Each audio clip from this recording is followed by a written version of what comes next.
কোনো কিছুই অতিরিক্ত ভালো নয়। যেমন আপনি অতিরিক্ত ভালোবাসলে সহজেই দুঃখ পাবেন, অতিরিক্ত গুরুত্ব দিলে গ্যারান্টিড হেলাফেলা পাবেন, অতিরিক্ত বিশ্বাসে বিশ্বাসঘাতকতায় জুটবে কপালে, অতিরিক্ত সহজলভ্য হলে সর্বদা মূল্যহীন হবেন, আর অতিরিক্ত ভালো হলে সবার কাছে ব্যবহৃত হবেন।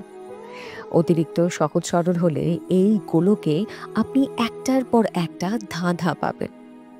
অতিরিক্ত নরম হলে আপনাকে ঘাসের মতন মারিয়ে দেওয়া হবে। অতিরিক্ত মিশুকে হলে ব্যক্তিত্বহীন হবে। আসলে পরিমাণ জানাটা ভীষণ জরুরি, বুঝলেন? কখন, কোথায়, কার কাছে এবং কতটা, এই বিষয়গুলো বুঝতে হবে। ৫ টাকার কাপে ৫ টাকার চাই ঢালতে হবে, সেটা শিখতে হবে। নয়তো টাকা এবং চায়ের অপচয় সেটা কাপ করছে না, সেটা করছেন আপনি।